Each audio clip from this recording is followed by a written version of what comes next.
day. You've I seen that love saying commercial one too many times. Hey, we got through Monday, Tuesday, and if it's Wednesday, Mason, it's hump day. Indeed, it is. And we've Yeah. got to get over this hump. Well, Clearly. good morning, folks. I'm Will Sutton. I'm here with Mason Harrison once again. Yes. Thank you for coming back and talking about the news and information that we got for the people, our family of WBOK listeners and watchers. So we appreciate those of you who are tuned in on AM radio at 1230 on your dial. And we appreciate those of you who are tuning in by way of the WBOK channel on YouTube. And of course, our fabulous Facebook Live listeners and watchers on Facebook. Wish we could see you, but we can't see you, but you can see us because we got cameras in the studio. So, We do, but we may yeah. not want to see all of our listeners. Well, you know, here's what I know. There's some listeners would prefer to listen and not be seen. Or call for that matter. You know, and you know, and I get it because before doing this, if I was on Facebook Live, maybe it wouldn't be a good idea to see me as I'm getting myself together. I understand. For the day. I definitely understand. So I get it. But you know, maybe there's a way we can see those who are up and primed and ready to go, and we can see their friendly faces. Maybe, You know, if they want to take a selfie and put it on Facebook, Yeah, I they're like more than welcome to that. do that, Yeah. right? And show us how and where they are listening from. Yeah, I like it. I like it. All right, you hear that, Facebook folk? Yeah, that sounds like a great idea. I love it. So, boy, we got quite the show for you today. There's a lot of news that has developed since yesterday and over the last couple of days, including Sheriff-elect Michelle Woodfork announcing her transition team. Yes, And she did. her co-chairs and what they've been doing and where they're headed. So we're gonna look into that during the show, and we also are gonna hear from Sean Wilson, who is from the GNO Collaborative, and he's going to talk to us about the Louisiana Charter School Teacher Fair.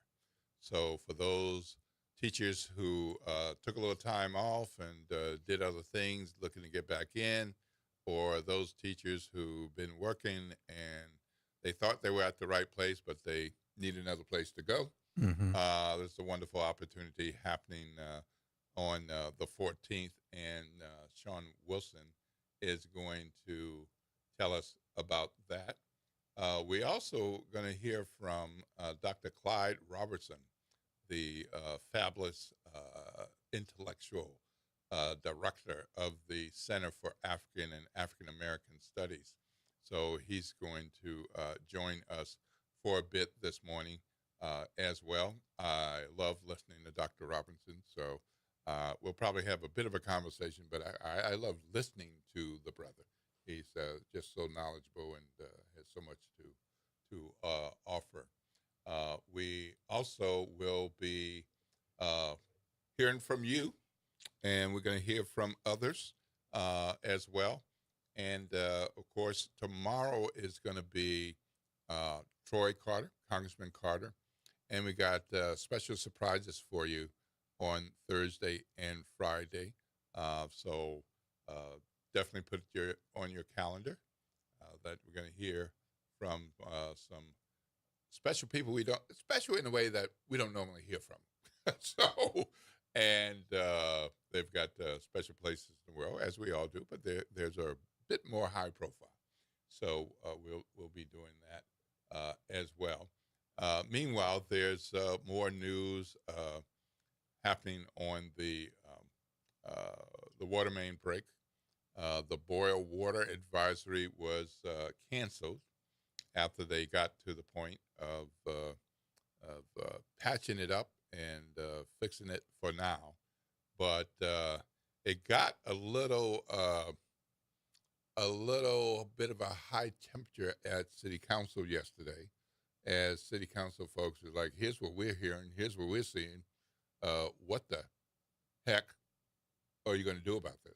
Well, it sounds like some of those council members could have taken some advice from Victor Sims yesterday on how to control their anger. Ooh. But yeah, people are rightfully frustrated, right? With the water main breaks, the boil water advisories, which are consistent, it seems. I remember a few years ago during Carnival, it was so cold. There were a lot of pipe bursts, and the hotels downtown couldn't get water to the top floors, and there were porta johns at the airport, right? So you have all these folks traveling from all over the world and all over the country to come and visit this city, which is a modern American city. We're well into the 21st century, and yet we consistently deal with boil water advisories. And American infrastructure is not great, no matter where you are. But I have never seen infrastructure as poor as it is here in New Orleans. I remember several years ago, during the transition team for then Mayor-elect LaToya Cantrell, there was a lot of discussion about how to bring the Sewerage and Water Board into the 21st century, and how much that would cost and how long it would take, and whether or not that would require an increase in fees. But every mayor, right, every administration that passes is not able, it seems, to get their hands around this issue. And so I realize that this was not created overnight. It's not going to be fixed overnight, but it would be really helpful to see what is the comprehensive strategic plan for the Sewerage and Water Board to bring these issues finally to an end. And I do not know if that will happen under this administration, but it certainly would be nice. Well, the mayor, Elena Moreno, made it clear on Monday that this is a problem that must be fixed. And I've not seen her animated in the way that she was at that news conference, talking about how frustrated she is, basically saying, "We know the pipes are old." Stop saying, she didn't say stop, but she's like, "We know the pipes are old. We know the pipes are old. But what are we going to do about it? How much? How much do we need? Let's get together, figure out what we need, and get it done." And what can private industry do to assist, right? Yeah. And listen, They benefit. We're all frustrated, right? But expressions of frustration just aren't enough. What is the plan? What is the tangible plan to bring this to an end? Indeed, indeed. Look, it's 7:12. We've got to take a break. I'm Will Sutton. I'm here with Mason Harrison.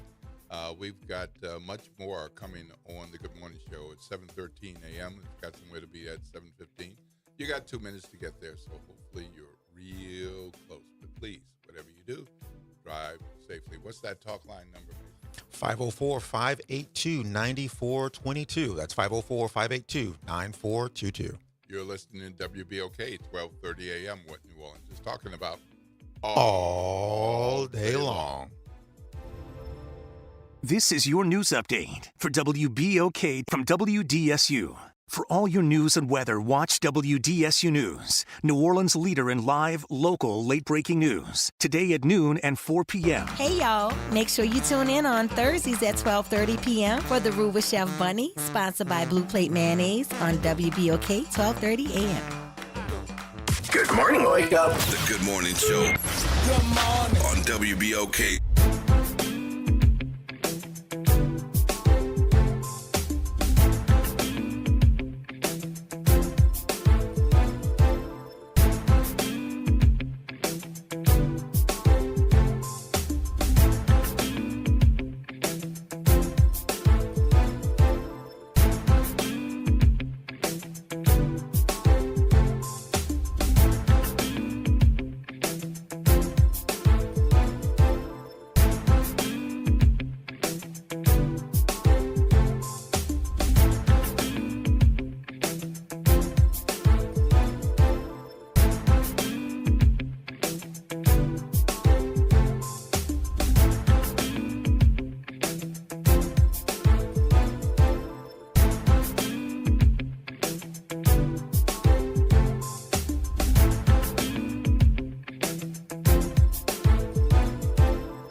water problems that's ongoing just because the water is down and boil water advisories were canceled does not mean we don't have a problem. We got a big On problem, the contrary. so that's huge. I did want to tell you about a few things that you all might want to know from other news. So I find them interesting, and can't do all of it, but some of these things it's like, whoo.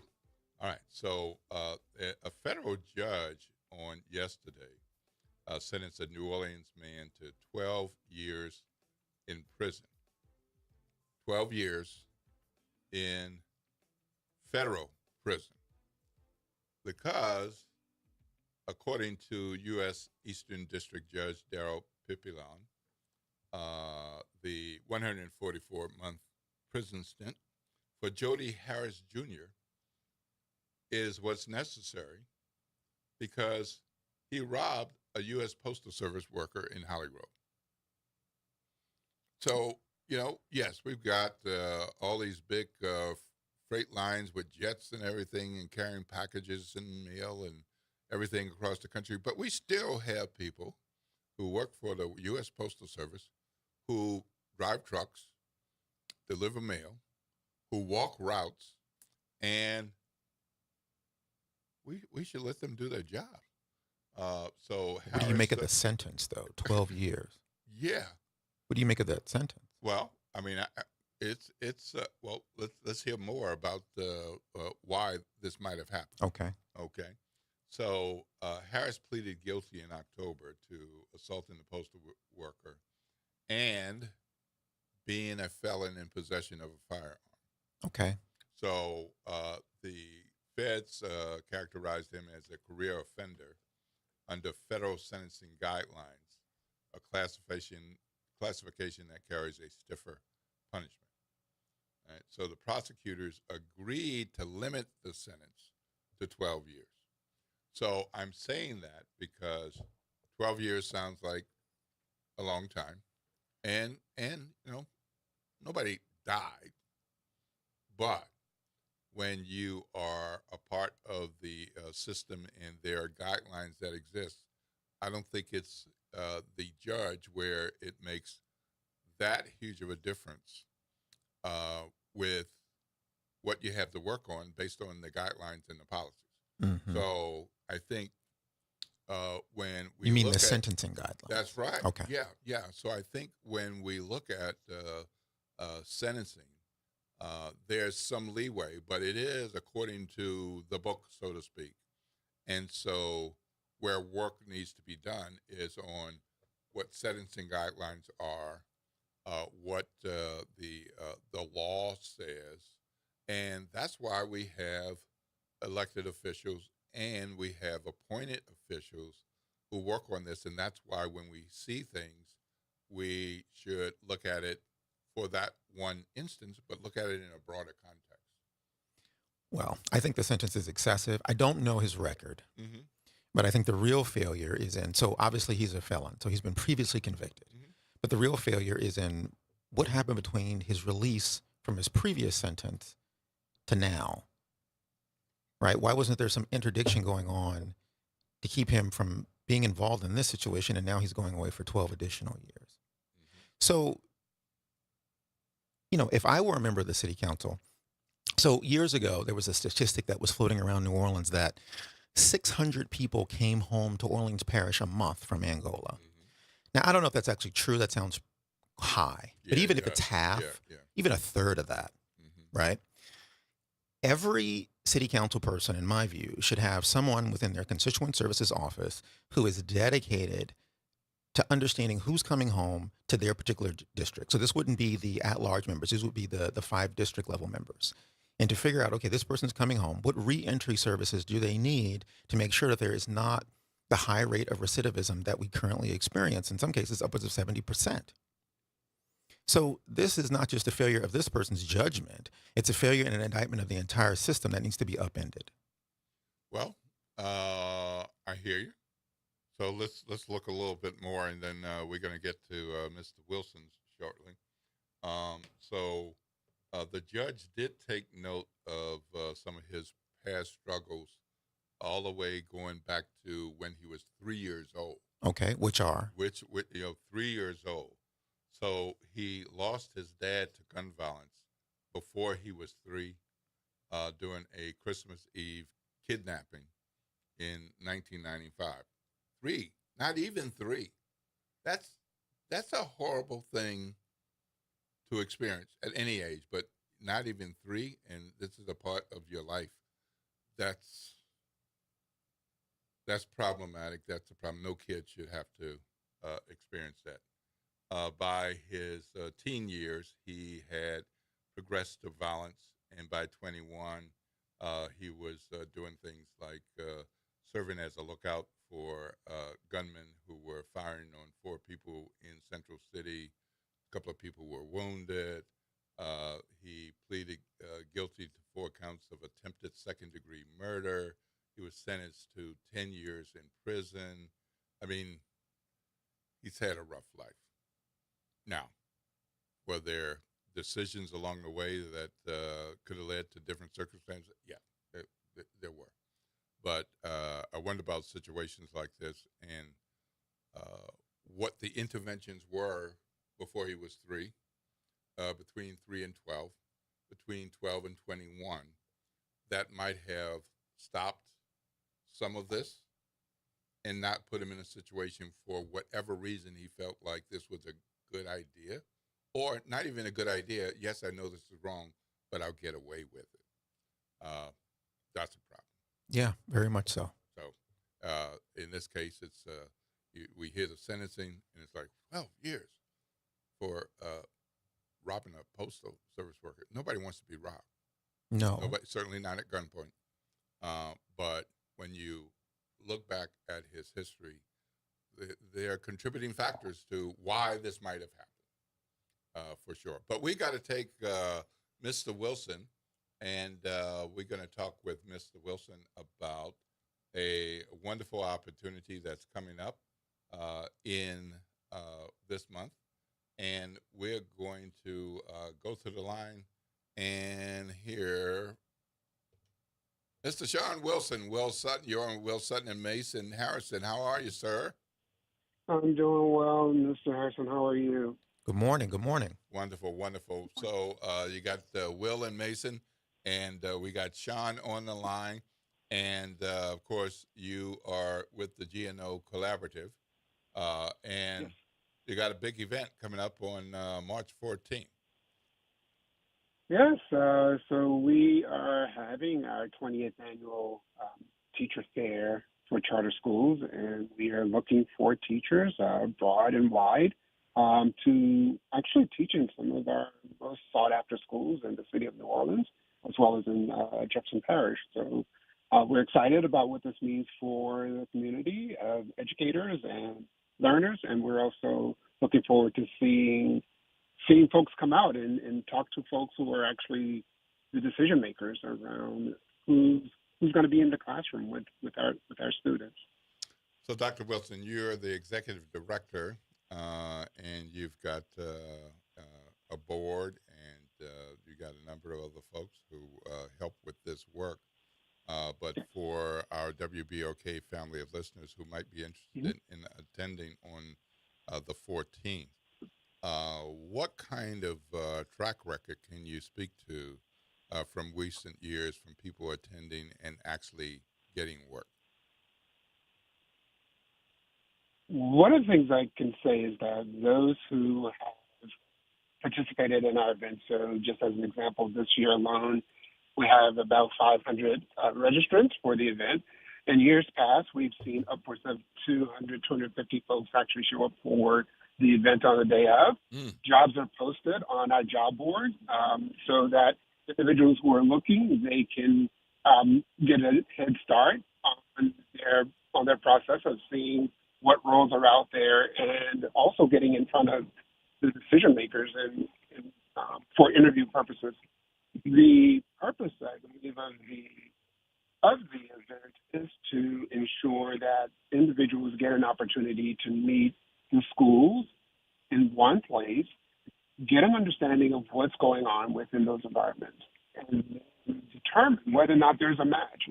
So this is sort of like, the big opportunity for individuals and students to see where there's alignment and what they are looking for as they're moving into this next school year.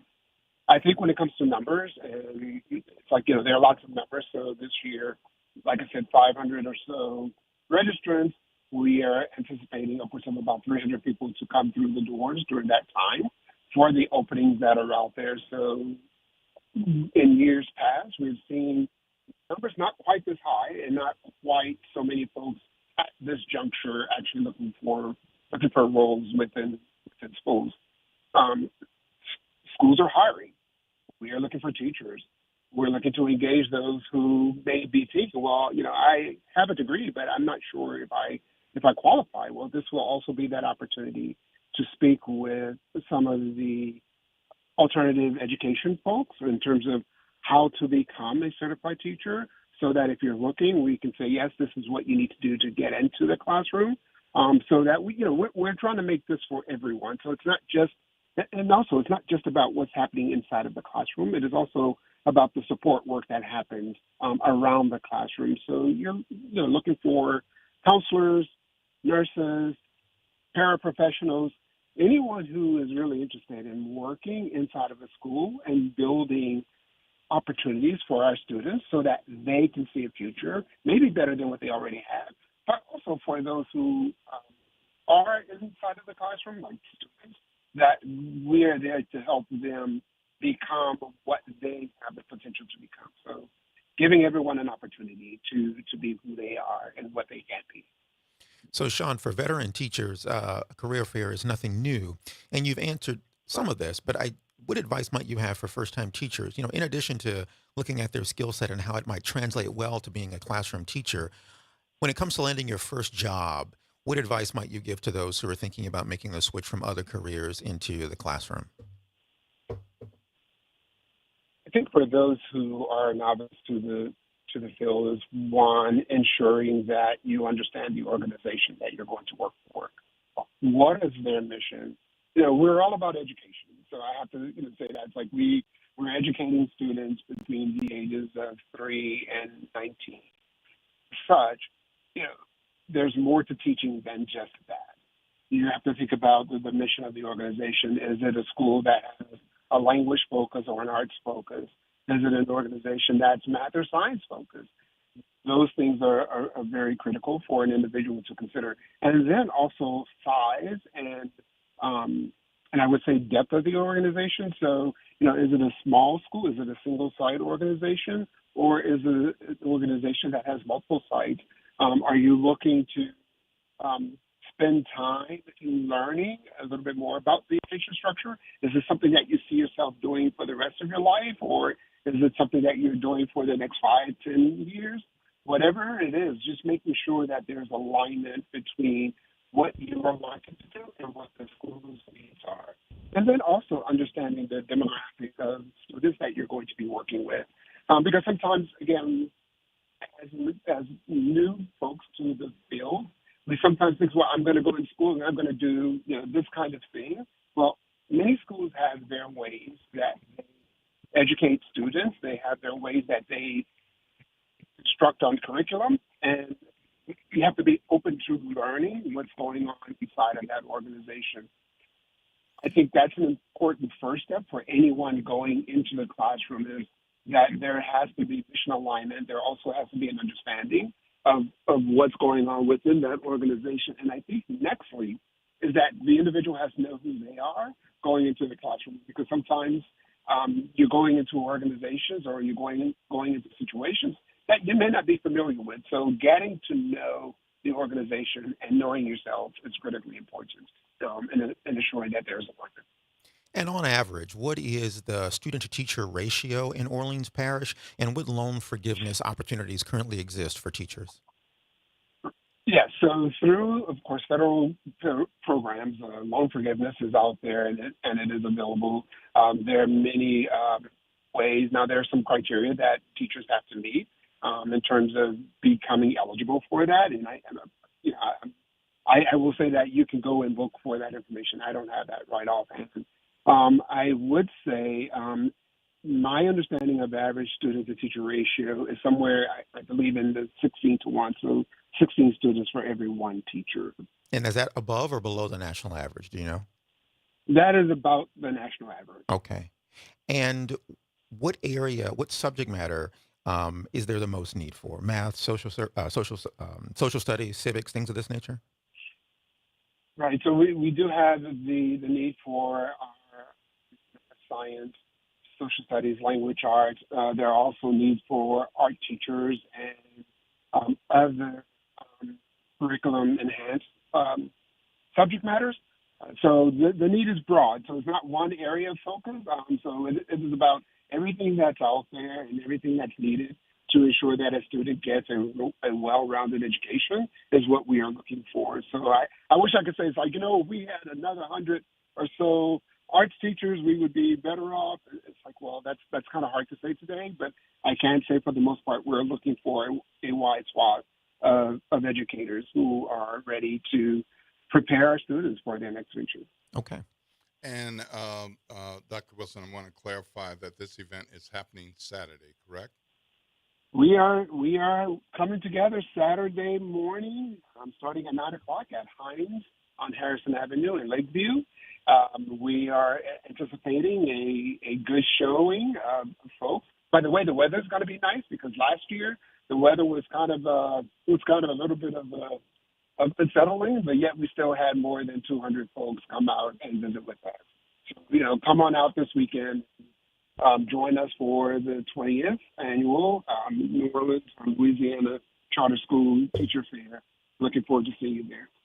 Okay, so I just want to clarify for our WBOK family of listeners that the event is Saturday, March 14th. Saturday, March 14th. That is correct. Yeah. Because there's some conflicting information, and I just want to make sure our listeners have the right information. Saturday, March 14th, that's 9 a.m. to noon, Hines Charter School, 990 Harrison Avenue. And if you want to plug it into your map finder, it's 70124 is that zip. So sounds like a wonderful opportunity for a number of folks.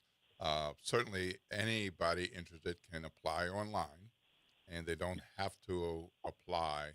The application process doesn't include showing up at the charter school fair.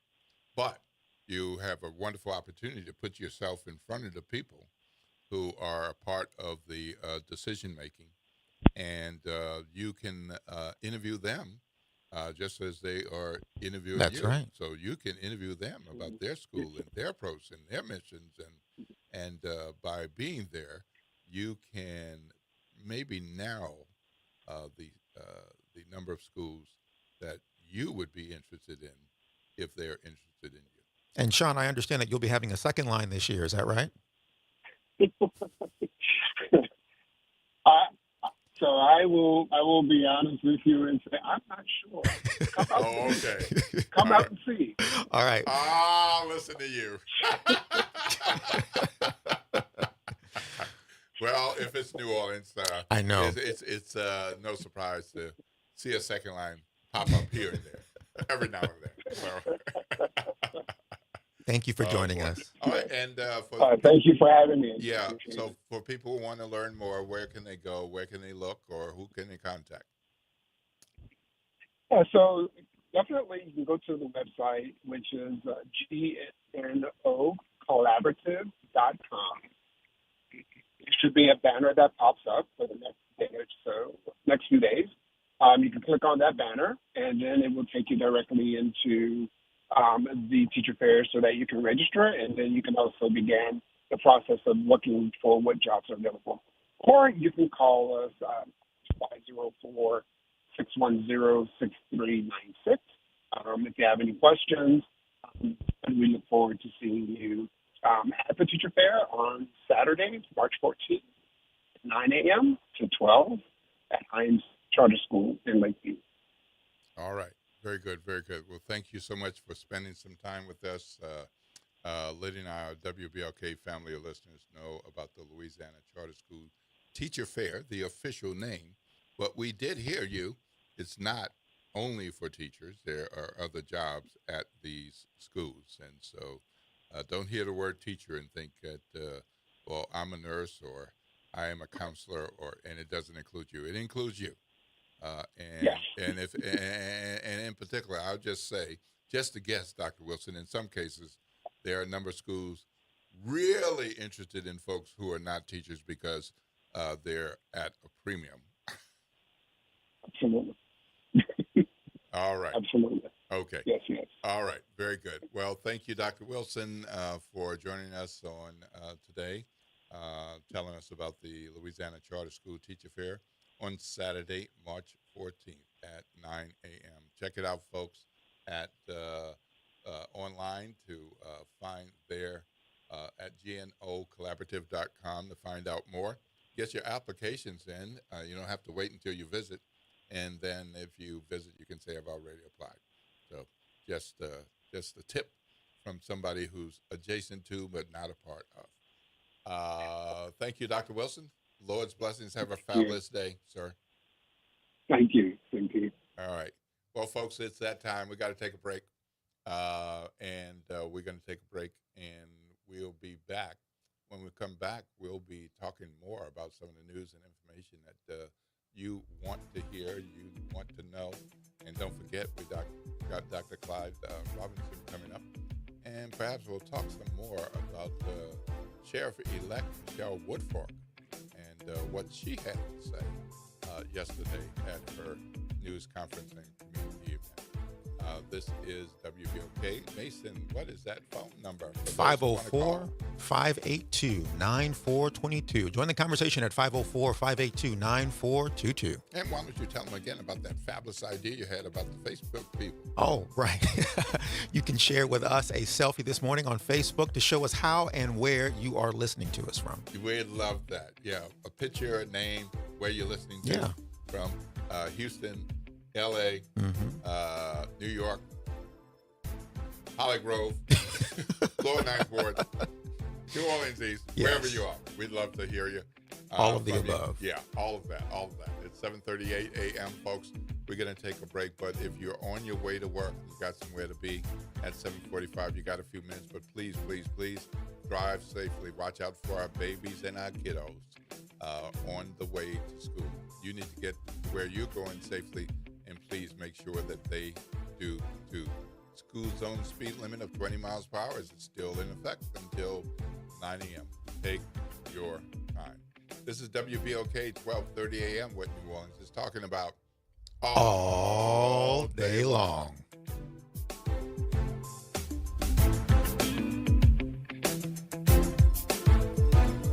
This is your news update for WBOK from WDSU. For all your news and weather, watch WDSU News, New Orleans' leader in live, local, late-breaking news. Today at noon and 4 p.m. Today is a WDSU first warning weather alert day due to strong to severe storms expected tonight into very early Thursday. Majority of today, though, will stay dry. We'll see highs low to mid 80s. Scattered showers expected for this evening. The main line arrives after 9 p.m., leaving up very early Thursday morning around 2 a.m. Strong to severe storms, isolated tornadoes, damaging winds are all possible. From the WDSU First Warning Weather Center, I'm Raven Richard. Hoops, Heat, The Truth, on demand. Ball Don't Lie is now live on all podcast platforms. Tap in, search WBOK Media, find Ball Don't Lie, and bring the fire with you wherever you go. Download, share, and leave that 5-star review, because the game doesn't stop when the show ends. Tired of the impersonal, one-size-fits-all style of banking? You deserve a bank that delivers exceptional service and personalized attention to your needs. That's the Home Bank Standard. Since 1908, Home Bank has been a trusted financial partner for businesses and families because we go the extra mile to help you reach your goals. See for yourself why Home Bank is good for business, good for life. Stop by any New Orleans area location or find out more at home24bank.com. Home Bank, member FDIC. Greetings and salutations. I am Edward B. Coulon Smith, chairman of the board of the New Orleans Regional Black Chamber of Commerce. We'd like to invite you to tune in every Wednesday at 12 noon on WBOK to listen in on Black to Business and be a part of the movement that's going on. Thank you. The National World War II Museum.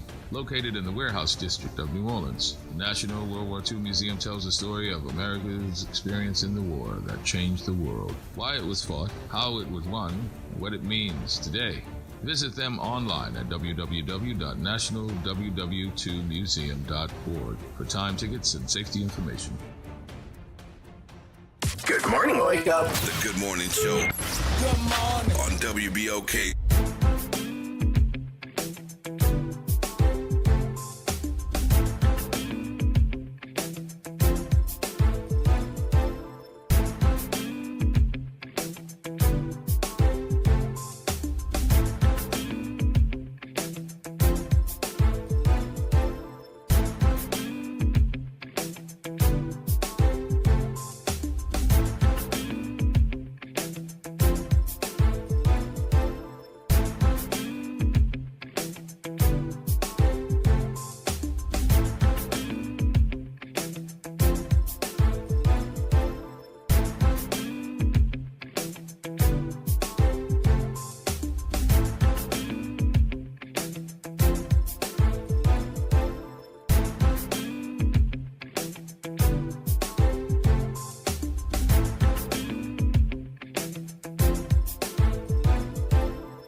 to the Good Morning Show right here on WBOK 1230 a.m. I'm Will Sutton. I'm here with Mason Harrison. Always good to have you with me, my brother. Good to have you. I'm still thinking about the idea that we talked about some days ago. So about being paid to discuss anything that we want? Yeah, for 3.5 days, 4 weeks of vacation. $100,000 a year. And clarification, each. That's right. Yeah. I mean, now, mind you, that's only $70,000 after taxes. Well, so we might have to increase that a bit. That. Yeah. Or if we could be paid as contractors, 1099 employees, then we take care of our own taxes. Look at you, smart as pants. Yeah. I need my money up front. You're right. Oh, boy.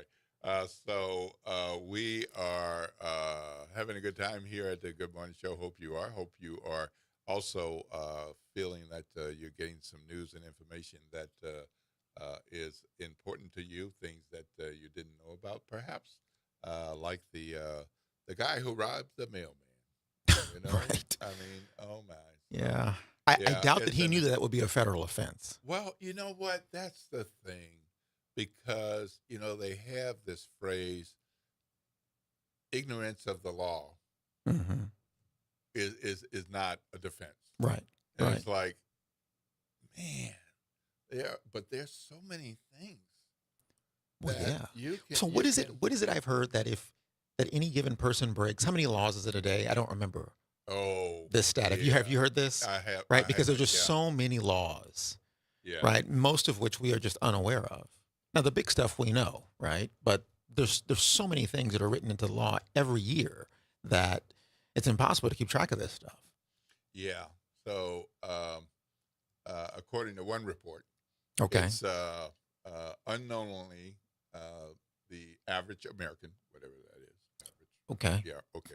Average commits 3 federal felonies per day. What? 3 federal felonies? I didn't. Okay, yeah. I wasn't expecting that. So this is according to a guy named Harvey Silverglate, who has studied this, and according to him, most people do not commit violent crimes. Correct. But in the course of their daily lives, they have violated things such as traffic laws, civil violations, speeding, digital copyright infringement. Yes. Oh, that's probably. Oh, yeah. Yeah, that's a big one. yeah. I could see that. I have to say, I do check the box. Yeah. Same here. So, and using unsecured Wi-Fi, and I mean, that's a crime. Well, according to him, there's some category of that. Okay. And there are.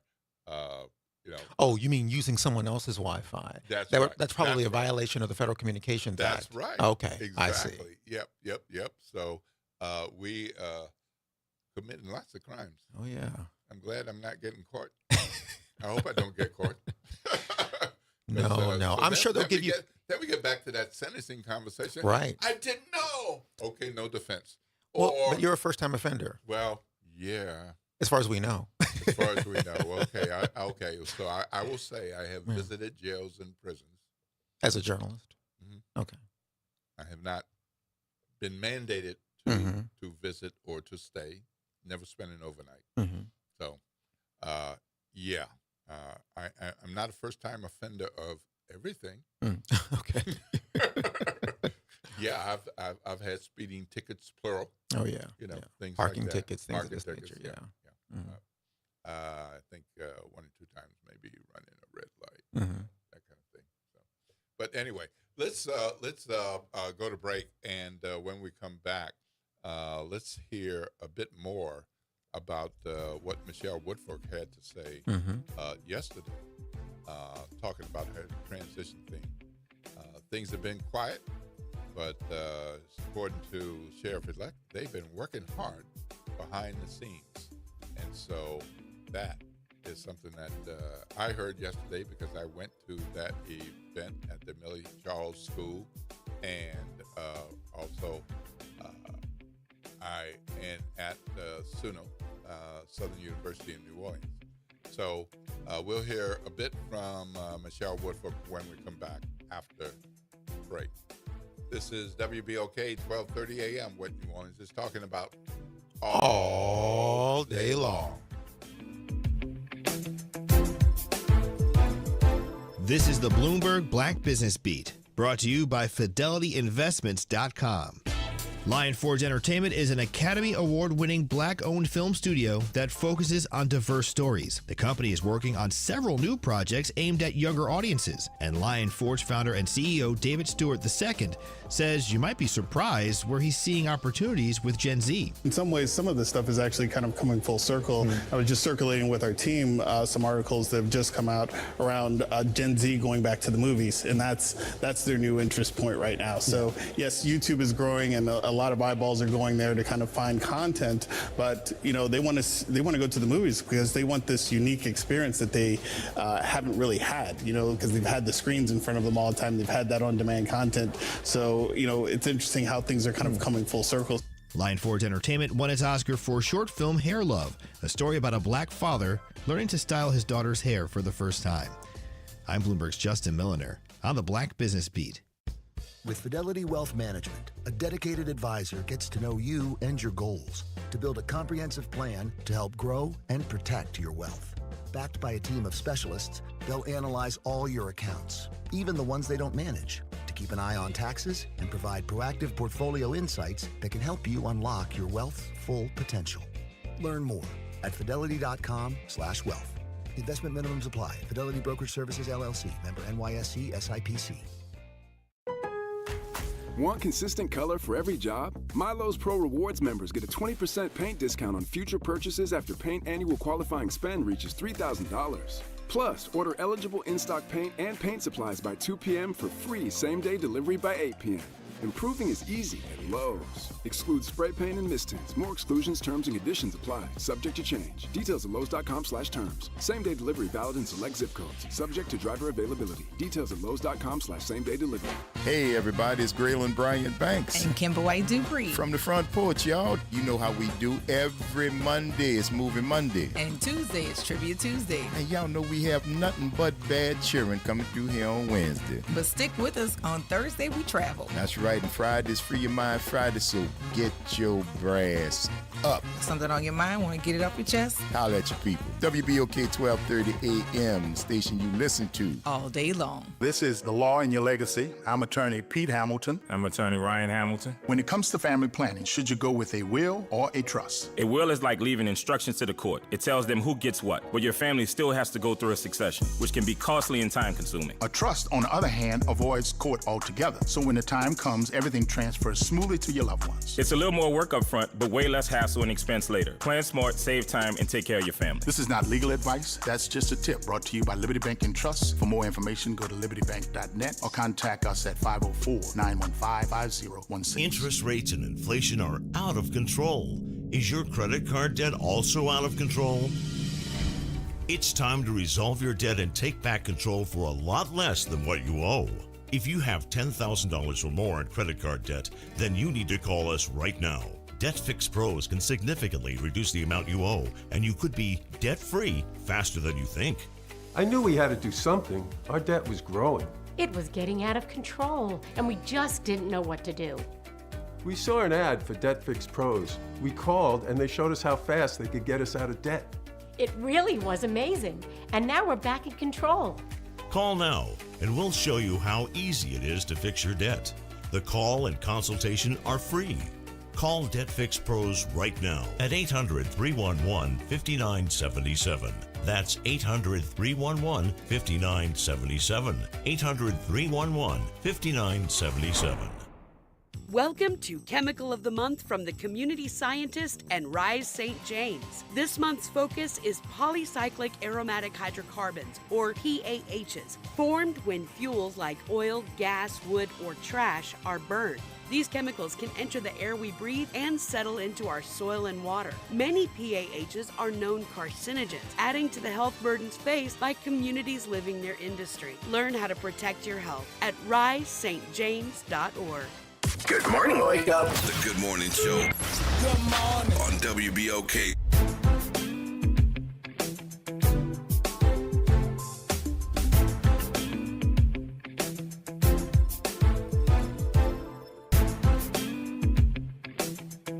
Good morning, New Orleans, and welcome back to the Good Morning Show. We are going to delay the conversation and report about Sheriff-elect Michelle Woodfolk so we can get to Don. We got a caller, so we want to hear from Don.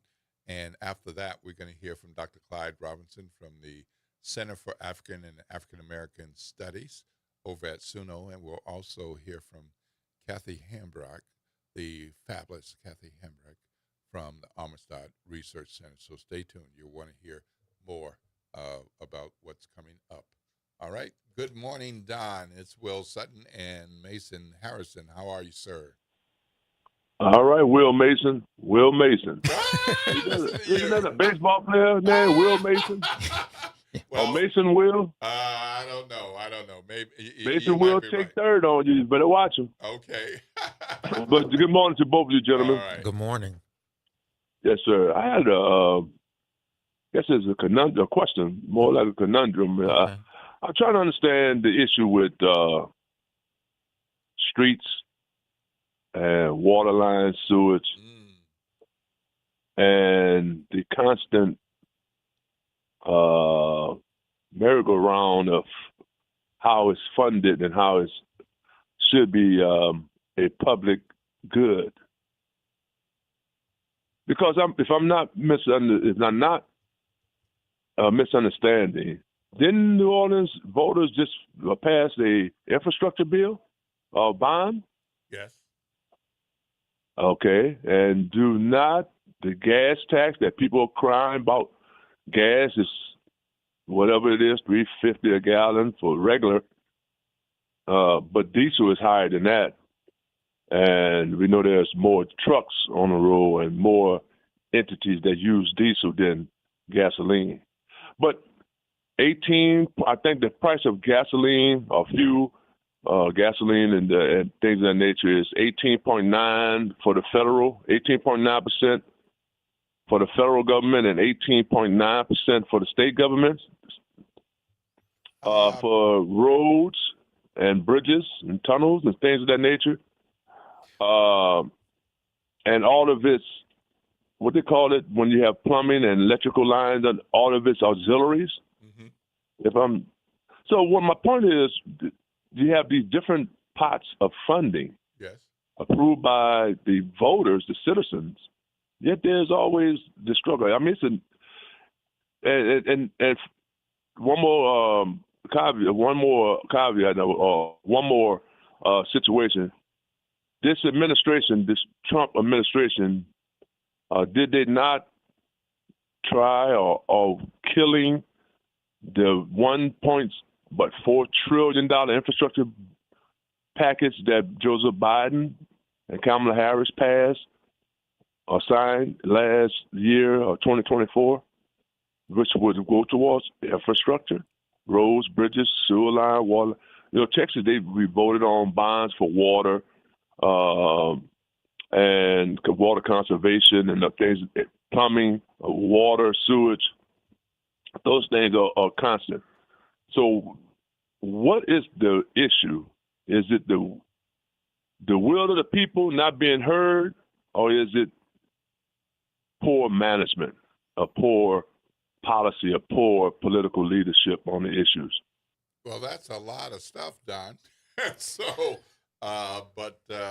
just to touch base on the gas, because just yesterday I wrote about this, so it's online if you want to take a look at it. So I took a serious situation and had a little fun with it. But the point was that we don't like these rising gas prices, and that this war is affecting all of us at the gas pump. But there are many other ways.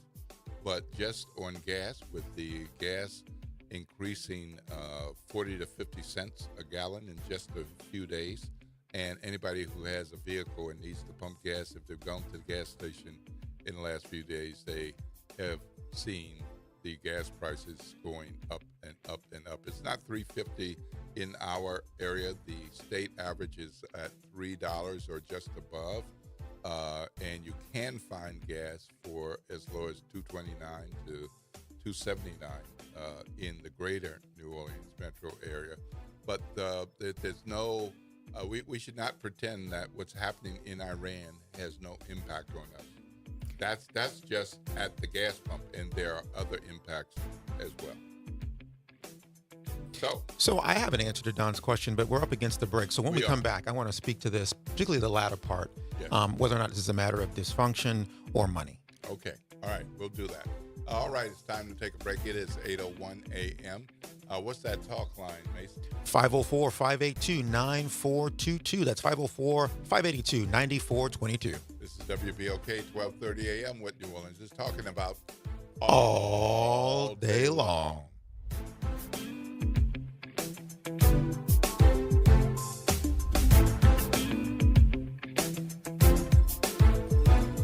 WBOK New Orleans, home of the Good Morning Show, 7 to 9 a.m. weekdays.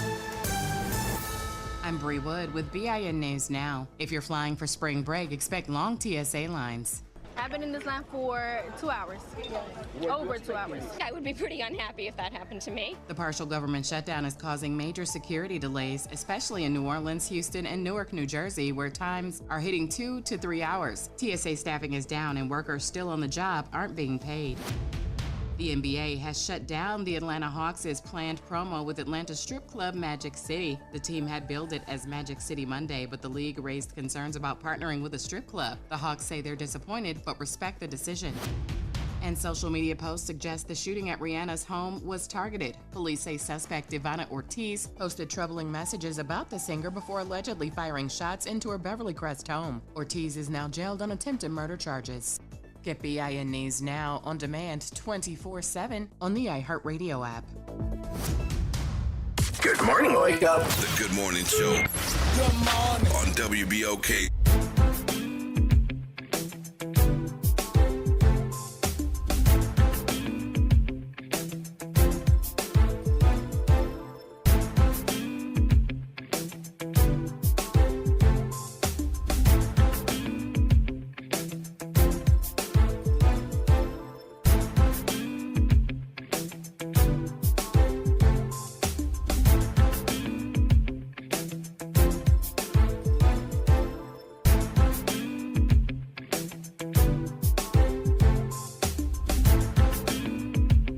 Good morning, New Orleans, and welcome back to the Good Morning Show right here at WBOK, 1230 a.m. I'm Will Sutton. I'm here with Mason Harrison. Good call. Lots of layers to that. I wish we could break down each of those and talk about several of his different points. But you wanted to make a point about something in particular. I did. So the caller previously asked about whether or not our issue with streets is one of funding or one of dysfunction. And I think while there's certainly money available, it's important to know that there are different pots, right? So much of the federal dollars that are allocated are for surface repairs. And so what we're dealing with here is a lot of subsurface issues. There's also federal money that's been allocated to replace lead pipes. And then there's state and local money that can be used to make street repairs as well. But I primarily feel while there's certainly not enough money, right, comprehensively, and this is going to take many, many years past any one particular administration, the primary issue from my vantage point is one of dysfunction and lack of communication. The street on which I used to live in the French Quarter, we received notices from the city that it would be about 3 months for this street repair to be done, so our street would be closed. Well, 4 months, 5 months, 6 months, 7 months, no communication from the city. So when I was working with the previous administration during the transition, I proposed that the transition team and therefore the new administration put together a plan, a communications plan to the residents. What were the systemic issues that we were facing in terms of sewage and drainage? What areas were going to be fixed first, how long it would take, and how much it would cost? That was never done. And this administration has yet to do that as well. Now, I suppose she's still in her honeymoon phase, but for me, it's a matter of communication. What's more, it's also dysfunction. During the previous administration, we know that streets were torn up rapidly in order to prevent the loss of federal dollars because those projects had not been started. And had they not been started, they would have lost those dollars. Let's just tear up the streets and say we've started, and that way we can keep those monies. And yet extension after extension after extension has been requested from the city to continue to make these repairs that should have been made years ago. So what is the issue? These are the things that need to be addressed. There needs to be a comprehensive strategic plan just centered on streets and sewerage. It's a big thing. Can't live in New Orleans and not know what a boil water advisory is. And so I invite this administration to come on this radio station and to talk about this. Yeah. It's not just enough to complain and express frustration. We're all frustrated. What is the plan? Yeah, indeed. Well, we're going to move from dysfunction to education and information. And Black History is a month in some people's mind, but Black History lives on every day throughout the year, every year. And there are different elements of Black History. So I'm very happy that we have none other than Dr. Clyde Robertson from the Center for African and African American Studies, African and African American Studies at SUNO with us because he's going to tell us about a special lecture program that is going to be happening tomorrow. So, Friday. Friday. Yes, I'm yes, sorry. yes. Friday. Yes. Yeah. Oh, well, good morning. As stated, I am Clyde Robertson. I'm the director for the Center for African and African American Studies, a.k.a. CAS. Yes. This unit was established in 1989. The first scholarly director of the program was the great scholar Charles Fry.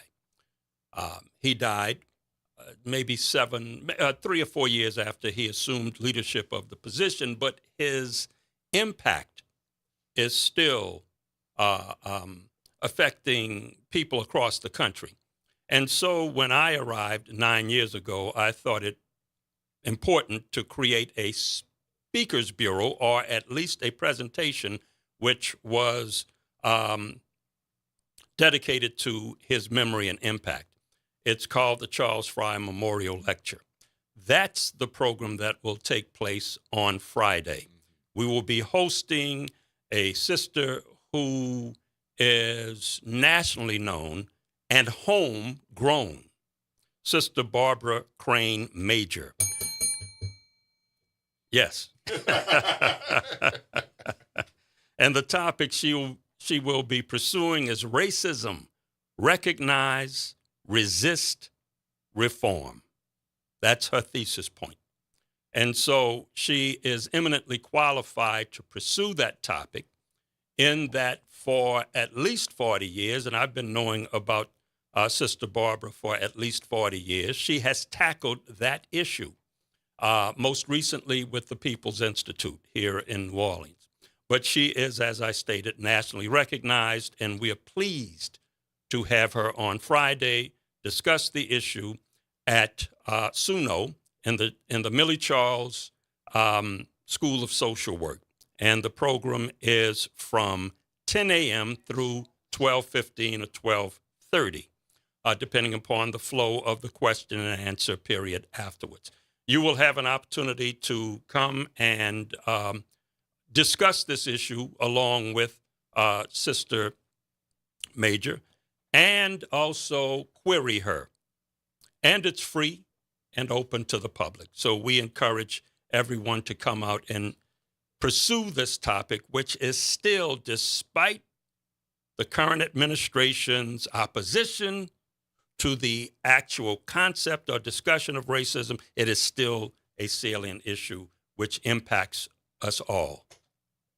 Wonderful, wonderful. Well, if anybody's been around Barbara Major for more than 5 minutes, Sister has a lot to say, a lot to share, a lot of feelings about a lot of things, and she can back it up. So to allow her this opportunity as a part of the Charles Fry Memorial Lecture, that's going to be good. Yes. So, She's excited about it, and she's coming home. SUNO is her alma mater. She has taken 2 degrees from SUNO, both in social work, an undergraduate and a master's in social work. And so we are happy to host her once again. And that's 10 o'clock to 12 noon on Friday. That's right. And that's at the Millie M. Charles School of Social Work. How can people find out more for those who are not comfortable with just showing up? Because it's free. Yeah. You can just show up. Yeah. And do they have to be suited and booted, or they just come? Come as you are. Okay, all right. Come as you are. Will's going to wear his dashiki. Yeah, That's what he wants right. to know. In fact, I will be. All right, very good. And what phone number can they call? They what could reach. They could reach me at 504-286-5384, and I will answer any question that they have. Now, will it be recorded? Because I won't be able to be there. And I want to see this. Yes, it will be. Okay. Yes, right. it will be. So it'll be on your YouTube channel? It will be on YouTube once excellent. it's edited down. Okay, excellent. Wonderful. All right, thank you, Dr. Clyde Robinson. Always thank you all for having me. Hear from you. I enjoy hearing your voice. And then I enjoy hearing what comes out of your mouth with the knowledge that you share. You're good for my ego. Thank you for all the work that you put in at the Center for African and African American Studies. Quite welcome. Things like this and educating those young minds. And for those who don't realize it, not just young minds, folks who are already grown up need some more education too. And we have to recognize that racism hasn't gone anywhere. Right. And we have to know how to recognize it, know how to confront it, know how to subdue it. Indeed. All right, it's 8:12 a.m. And after the break, we're going to talk with Kathy Hembrick from the Amistad Research Center. They've got an event that's coming up that you definitely want to know about. We're going to talk about that. But first, Mason, there might be some people who want to get in touch with us on the air, live and not in person. They might. What's that phone number? They can do so at 504-582-9422. That's 504-582-9422. And send us a picture of where you are listening from. You can post it on Facebook Live. And shout out to Paul Jensen, who's listening all the way from Ludington, Michigan. Whoa! I love it. All right, Paul, thank you for tuning in. This is WBLK 1230 AM, what New Orleans is talking about all day long.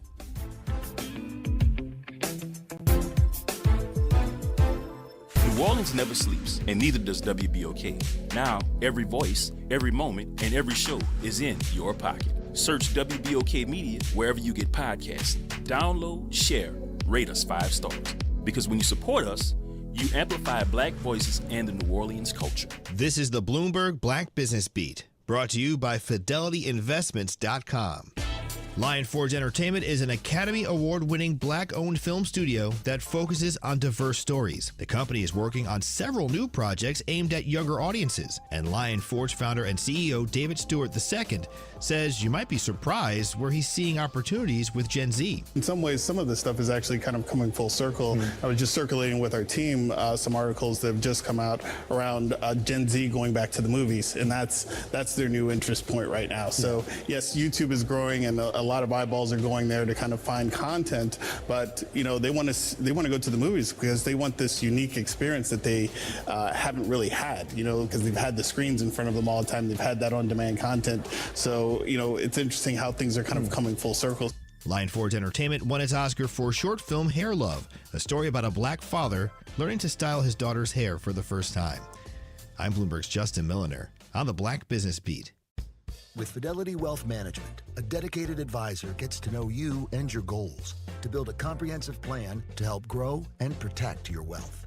Backed by a team of specialists, they'll analyze all your accounts, even the ones they don't manage, to keep an eye on taxes and provide proactive portfolio insights that can help you unlock your wealth's full potential. Learn more at fidelity.com/wealth. Investment minimums apply. Fidelity Brokerage Services, LLC. Member NYSE SIPC. Want consistent color for every job? Milo's Pro Rewards members get a 20% paint discount on future purchases after paint annual qualifying spend reaches $3,000. Plus, order eligible in-stock paint and paint supplies by 2 p.m. for free same-day delivery by 8 p.m.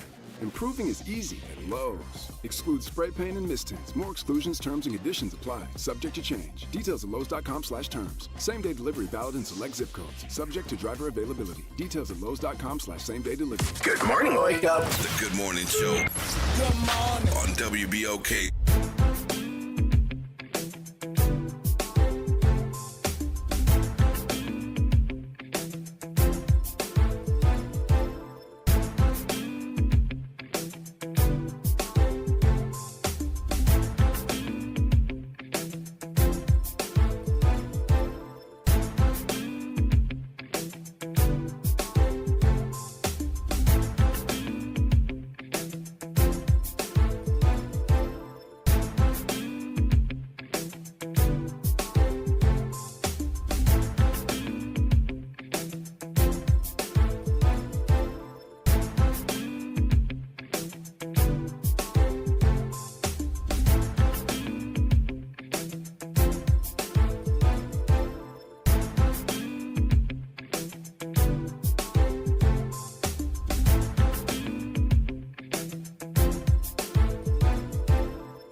Good morning, New Orleans, and welcome back to the Good Morning Show, right here on WBOK 1230 AM.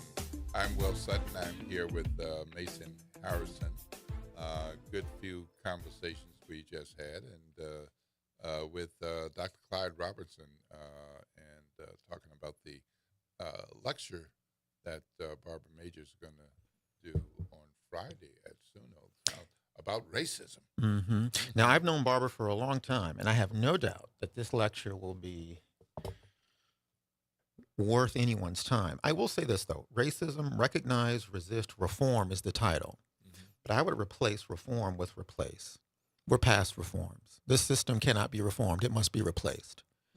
I don't know if Barbara would quibble with me about that, but that's my only take on this. But I'll watch it. And we'll see. We'll send her a note before she does it, and maybe she'll incorporate it. Maybe she will. It might be a moment where she, gets one of those fiery moments, and it's like, well, let me talk about what Mason said. So that would be good. But that's one thing, and we got something else that is coming up. We have a Legends and Legacies Black History auction coming up, and I'm very happy to once again have Kathy Hambrick from the Amistad Research Center joining us to tell us about the latest about the Research Center and about this special event where you can own a piece of history. And these aren't things that you can go to any store or any museum or art gallery or just look on eBay and find this. Yes. You're going to only be able to get this if you check out this Black History auction. So welcome to the show again. Happy to have you back. Well, hello, Will. Good to be back. Yes. Oh, so tell us about this auction that is coming up, and we've got some of the things that are going to be in auction on display in the studio for those of you who are on our WBOK YouTube channel, and those of you who are on Facebook Live. You can see some of what Kathy's talking about. Yes, well, Will, I find myself in fundraising mode every day these days, particularly after last year with all of the executive orders that came down from Washington, D.C., that impacted the general operations of the Amistad Research Center. We laid off 7 of our employees on June 15th, 7 of the 14 of us.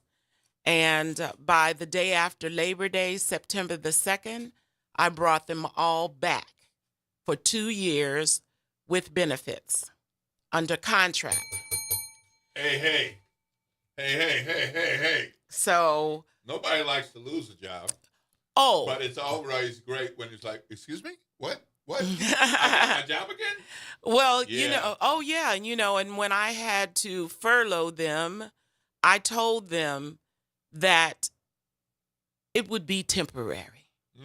And my message to Washington, D.C. is that the Amistad's not going down like that.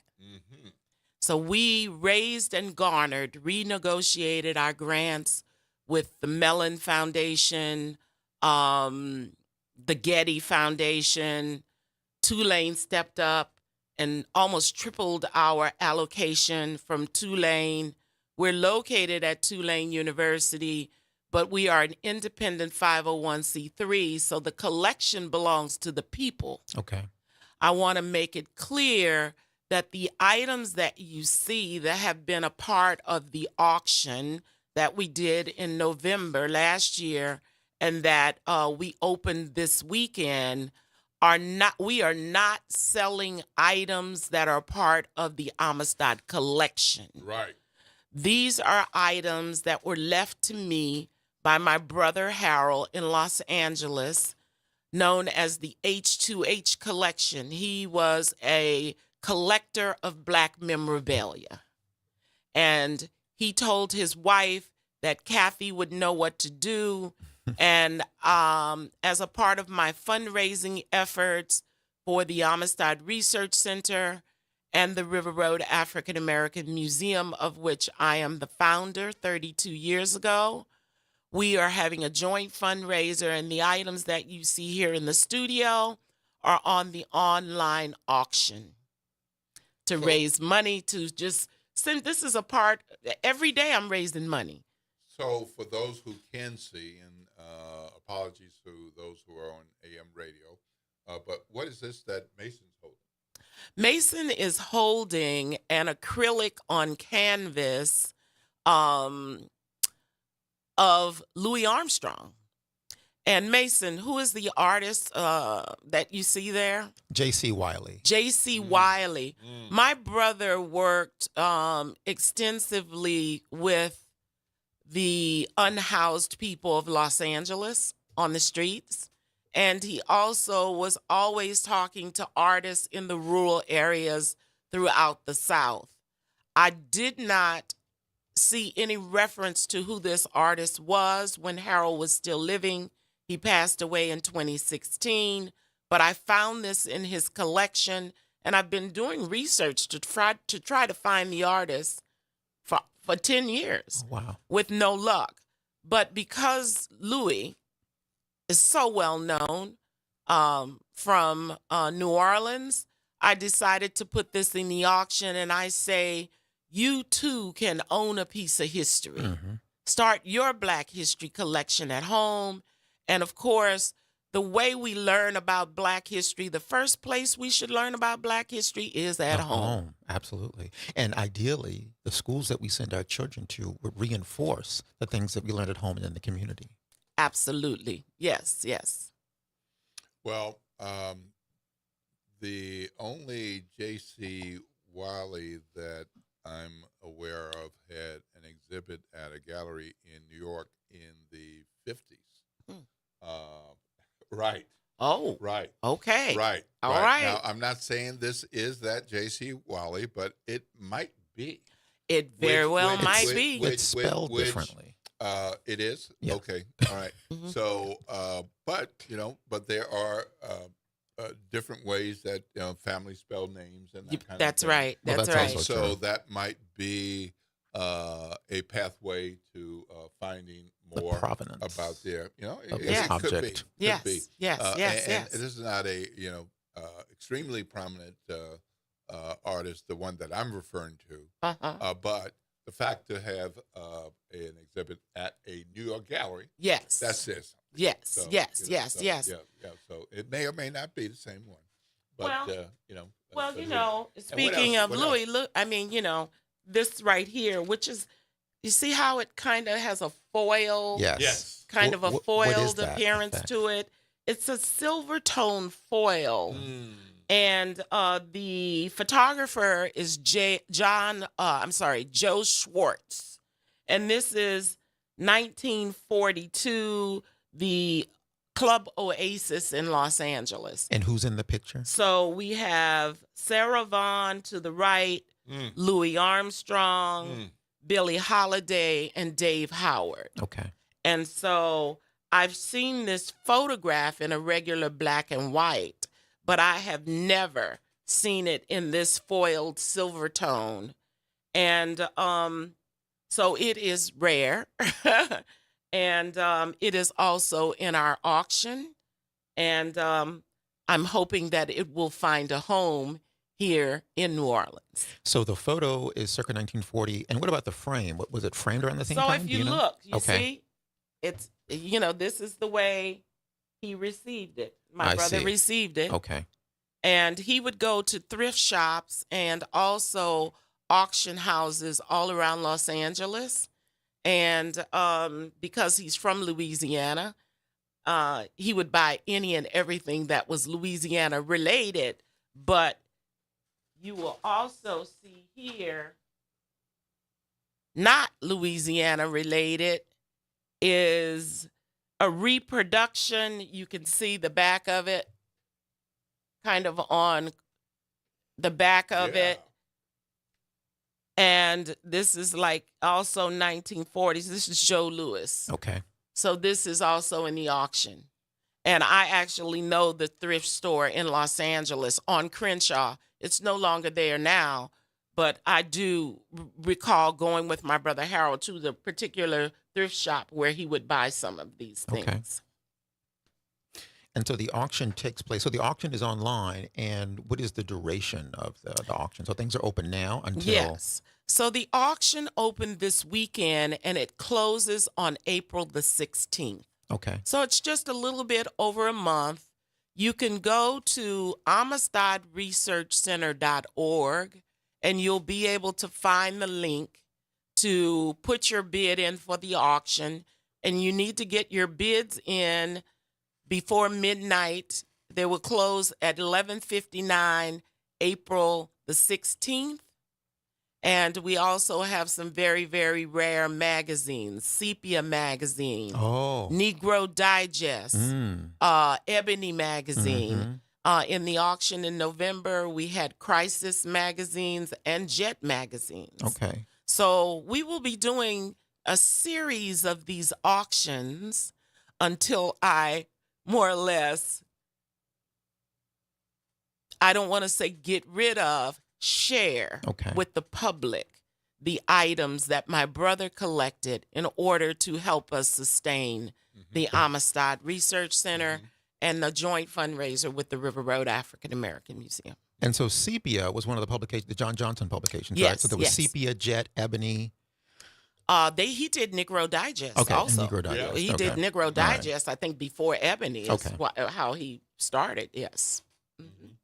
So for all of you Homo sapiens in the audience who want to own a piece of Black history, you can do so by going to the AmistadResearchCenter.org. Yes, yes. Right. Did you talk about the pool table already? Oh, this one?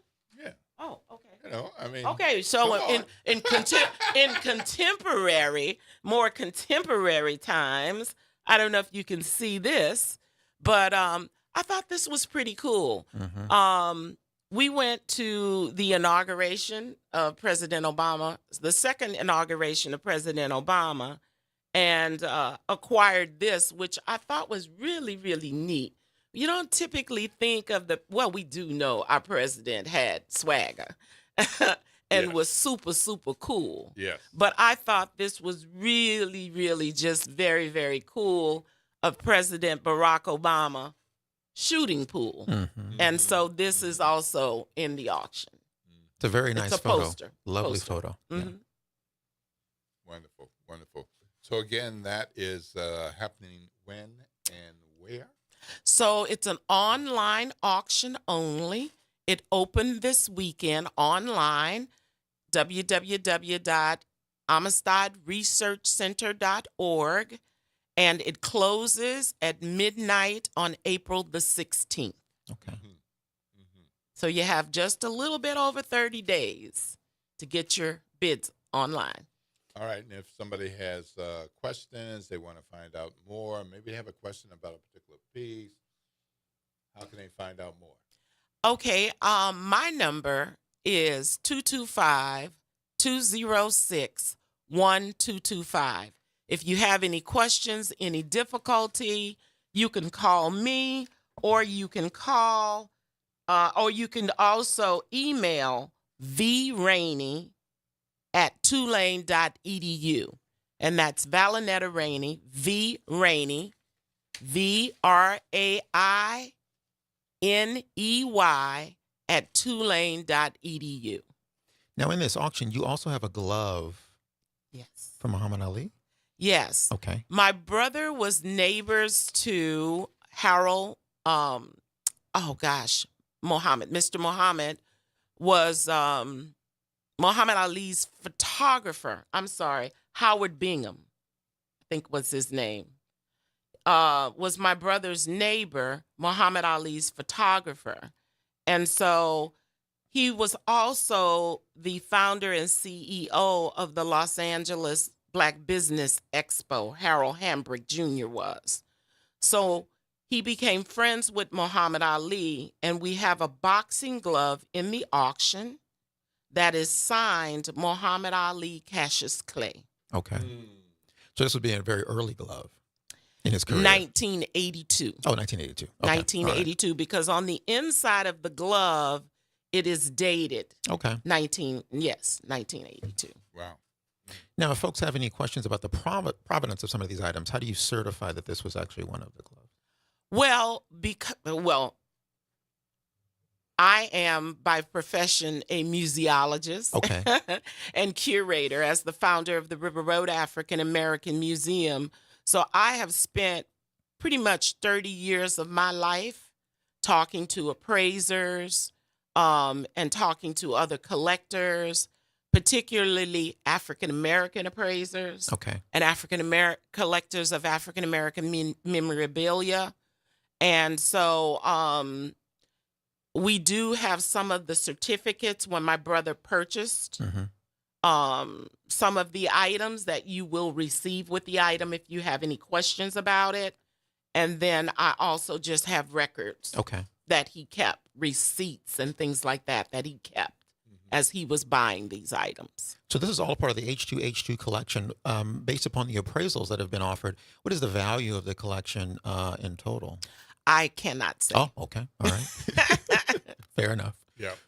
Well, as a art collector for a number of years, and I want you to hear this, don't put me in the world of art collectors like those people who have millions of dollars. I'm in the art collector world of I can't get a new car because I'm buying a piece of art. Right. Oh, okay. so that kind of art collector, my wife and I are. So what I'll say is if a piece strikes you and you feel it in your heart, you feel it in your soul, certainly you would like it to be as valuable as you would like it to be monetarily, but the true purpose of art is that you are connecting with the creator and the creator's creativity. And if it does something for you, the value is your connection to that piece of art. And then in particular, in our world, Black art and Black-related art has been on the rise. But guess what? It ain't all in the hands of our people. You're absolutely right. And that's why it is so important that you realize that you're also supporting two institutions that are dedicated to the preservation of those items, objects, artifacts, and telling our story. The Amistad Research Center has over 900 collections. We have 1,100 works of art by 19th and 20th century prominent African-American artists such as Jacob Lawrence and Elizabeth Catlett, Richmond Barthé, etc. Of course, we're not selling any of their art. We're not selling any of that art or items from the Amistad collection, nor from the museum.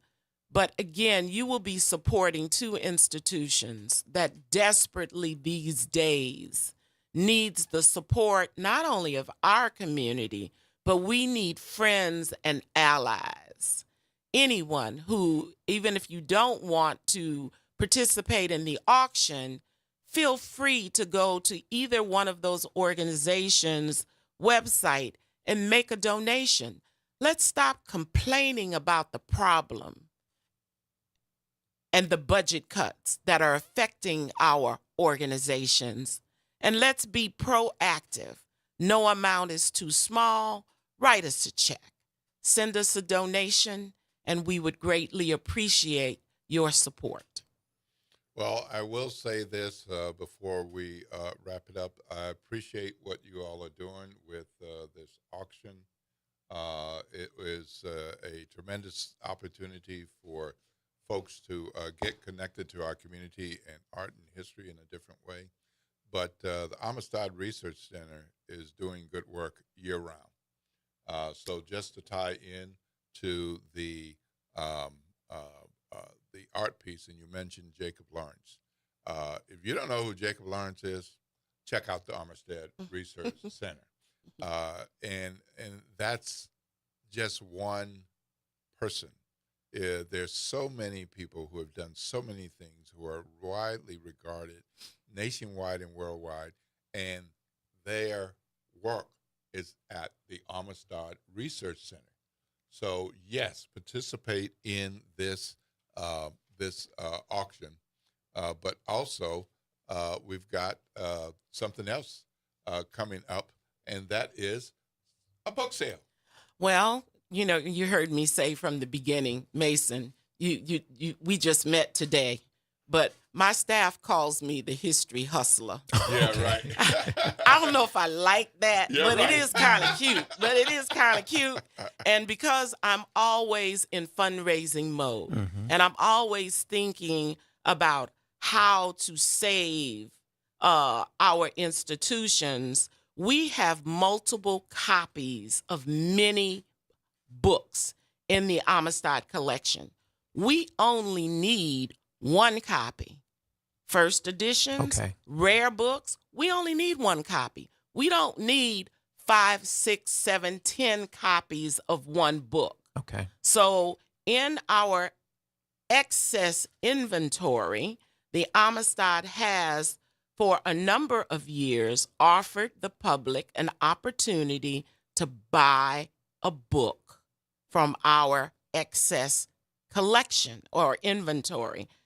On this Saturday, March the 14th, between 10 a.m. and 3 p.m., you can come to the Amistad Research Center in Tilton Memorial Hall, 6823 St. Charles Avenue on Tulane's campus. It's during the New Orleans Book Festival will be going on, but stop by. And again, you can own a piece of history. Our books are becoming rare more and more. as libraries are closing, books are being taken off of shelves, you need to realize the importance of building your own library at home and teach your children how to read a book and not read everything online. I say the truth be told on paper. Yes. Indeed. Well, that's another fabulous opportunity this Saturday, 10 a.m. to 3 p.m. At the Tilton Memorial Hall, 6823 St. Charles Avenue. And they're accepting cash and card. And having been to the Homicide Research Center a number of times, anything they have is fascinating. And if they're going to put some of these things out for your consideration, it's worth visiting and seeing what they are offering this time. So I have a goal of, so I have a small art collection, Black art collection, and I have a goal of collecting Black art from every parish in the state. Yes. So I'm on my way. There are a lot of parishes. Yes. And there are a lot of things that, you have to decide, because you have limited resources and limited space at your home. Yes. So but I'm definitely in the business of saving and preserving the things that I can have access to. And Los Angeles, Crenshaw Boulevard is I've been out there, and man, it just feels so good to be there. Leimert Park. Yes, to walk up and down those streets and to interface with the people there and the history that's there. It's really excellent. And so this collection hails from Los Angeles, correct? From a Los Angeles collector. Los Angeles collector. His tax office was actually in Leimert Park, which is one of the main cultural districts, Black cultural districts in Los Angeles. Excellent. And this will be the first of many auctions, correct? This is the second. No, this is actually the third of, I would say, maybe a couple of more auctions. Okay. All right. We will select items as we had a Michael Jordan basketball, autographed basketball. Okay. That was in the auction. So we have some other things coming. I'll keep them as surprises. All right. All right. Well, keep us informed and keep informed our WBLK family of listeners. Thank you, Kathy Hambrick, for joining us once again. And thank you for all the work that you and your team do at Homicide Research Center. It's been a blessing to have you with us once again. Thank you. All right, we're going to take a break. It's 8:43 a.m. I'm Will Sutton, and I'm here with Mason Harrison. When we come back, we're going to talk about what Madam Sheriff-elect Michelle Woodfolk had to say. A lot of titles before her name. Yeah, the forever chief. So we're going to hear from her and about some of the things that she's doing. They've been not out in public doing a lot of things. There is an incumbent sheriff. She takes over on May 4th, but we heard from her yesterday. So we're going to hear from her and hear about her plans in just a bit, right after the break. What's that talk line number, Mason? 504-582-9422. Give us a call and be a part of the conversation at 504-582-9422. You're listening to WBOK, 1230 a.m., what New Orleans is talking about all day long.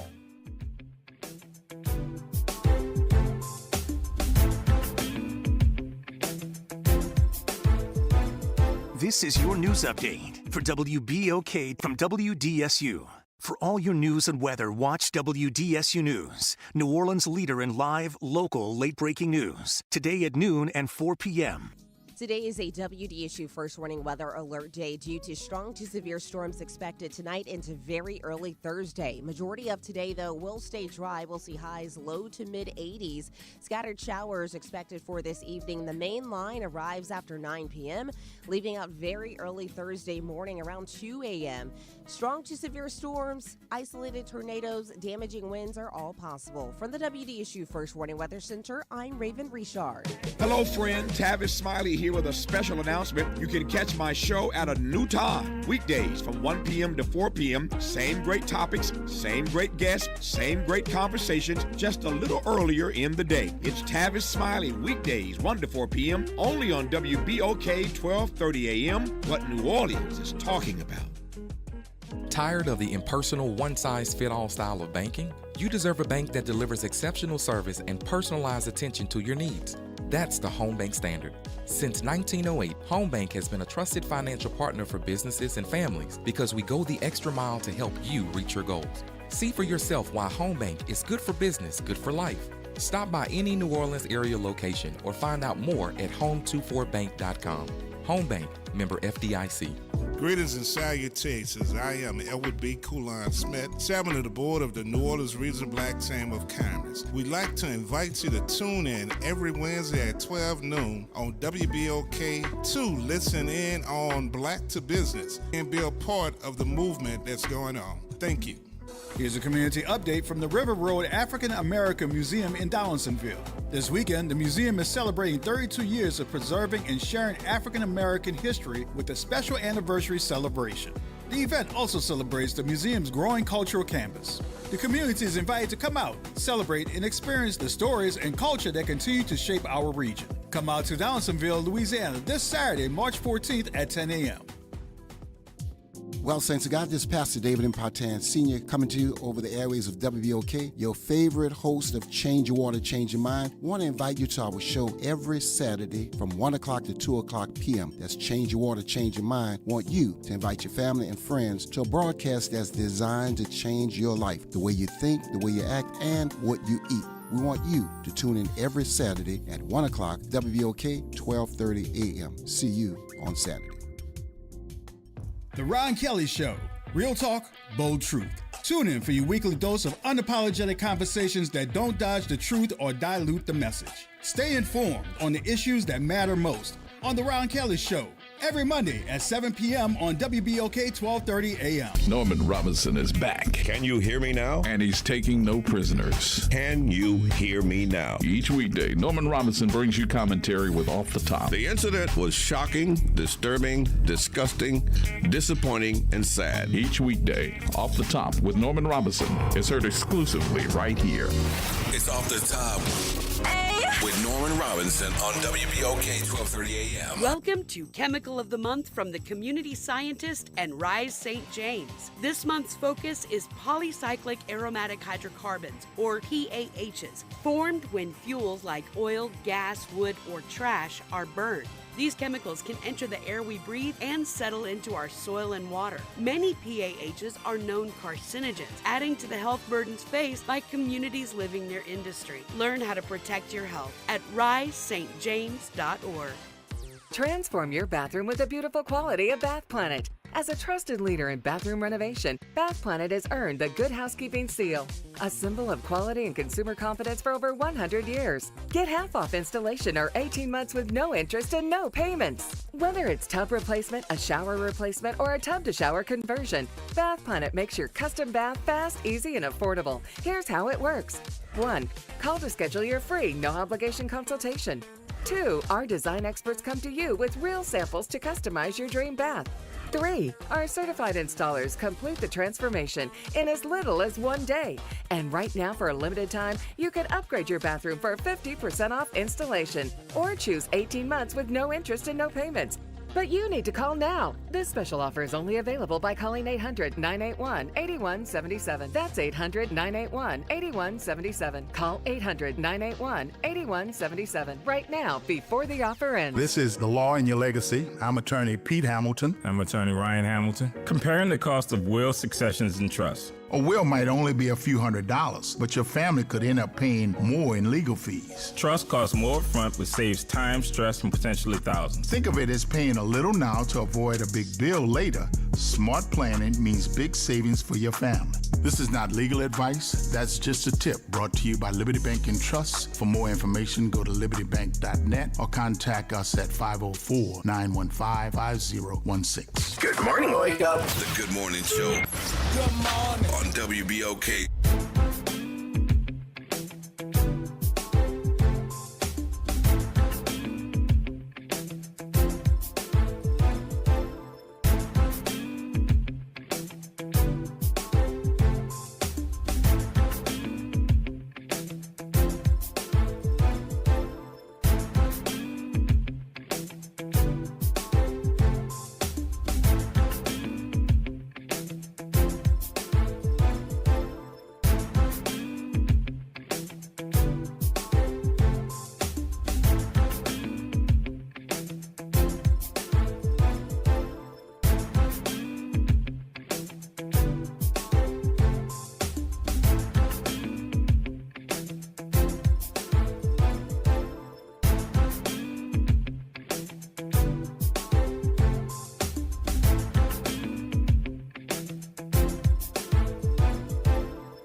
The work ahead will require collaboration, honesty, and a willingness to challenge old systems that just no longer serve us. But I firmly believe that when dedicated public servants, community partners work together with a shared purpose, progress is not only possible, it is inevitable. Members also announced goals of the Sheriff's Office include convincing a judge to release the agency from the federal consent decree and implementing better risk management practices to make sure taxpayer dollars are not being wasted. There's been a 20% budget cut across all areas of city government, and that's tough. We are charged with operating a constitutional facility. In order to do that, we have to have constitutional funding in order to pay constitutional wages. So it's a challenge that I think we're up to. Sheriff-elect Michelle Woodfork officially takes office on May 4th. Welcome back to the Good Morning Show. I'm Will Sutton with Mason Harrison.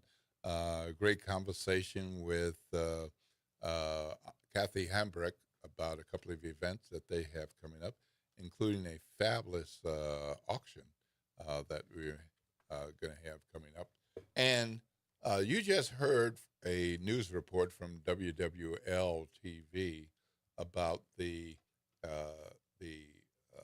date of the transition team, the information that she provided on yesterday at SUNO. So she's been doing quite a bit of work behind the scenes, preparing herself and others when she is sworn in on May 4th, 2026, and officially becomes sheriff rather than Sheriff-elect Michelle Woodfork. So I went to that event. You just heard a news report about it, and she announced her transition team co-chairs, which includes Sean Bruno, CPA, Ayome Dinkler from Crane Strategies, Stephen Gele, who is from, I'm going to get this wrong, Belacqua, Gele and Ellis. Something. How do you say that again? No. And then retired Baton Rouge Police Chief Murphy J. Paul Jr. So it's an impressive list of folks who are co-chairing the transition team, and there are others. Many others. And, there's some names that a number of people would recognize and some names that not everybody would recognize, but they have important roles in the community or in their areas of expertise. Who do you see that stands out to you, Mason? Well, I see Calvin Mackey, Stem Nola. I see Chief Warren Riley, and these are the members of the transition team. So the names that Will just read were the co-chairs, and these are the rank and file members of the committee, and I assume they will be heading various subcommittees as well. In addition to that, we have Pastor Donald Barry Hill, Ashley Burns, Winnie Christopher, Pastor Jonathan Everett, Pastor Jamal Weathersby, Nathaniel Weaver, Gabrielle Wilson, among many, many others. Yeah, it's quite a list. It is. She had members of who are co-chairs on the stage, but in the audience when she asked the transition team committee members to stand, a number of these people were there. They stood, and of course, some of them weren't able to make it because of other obligations. But it was good to hear from the sheriff-elect because we haven't heard much from her recently because she's been on the job before she takes the job to prepare for it. I did have an opportunity to ask her a couple of questions at the event yesterday, and I think we have that available for you. Will Sutton, Times Picayune, WBOK. Transition takes two teams. So my question, Sheriff-elect, is how has the transition been going with the incumbent sheriff? What have you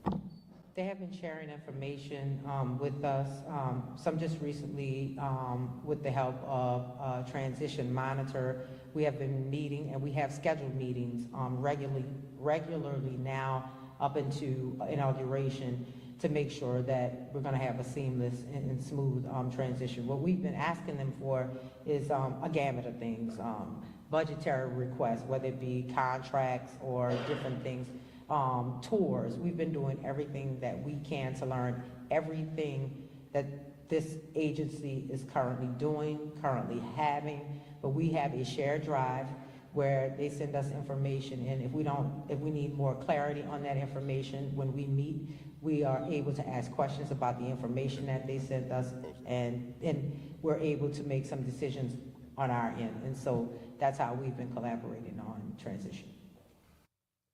All right. Well, there you have that part of the question that I asked yesterday. There are others as well. But we're going to be getting out of here and getting out of the way for the front porch that is coming up next. And remember, you really do want to listen all day long, because we're going to have Tyvis Smalley and we're going to have Gerard Stevens on Reality Check. So it's a full day of programming here at WBLK, 12:30 a.m. What a show. Good show. 12 hours a day is all we ask for, Will. Yeah, right. But for those of you who are interested in the Sheriff-elect's work, her inauguration is going to be May 4th. So it's coming up shortly. And although she herself has been rather taciturn as to her transition activities, you can find out more via her website at OrleansSheriffTransition.com. That's OrleansSheriffTransition.com. All right. Very good. Thank you for tuning in and giving us a couple hours of your time. You can spend that time however you wish, and we thank you for choosing us for some of that time, whether you've been listening for the last 5 or 10 minutes or the full 2 hours. So we appreciate it. This is WBLK, 12:30 a.m., what New Orleans is talking about all day long.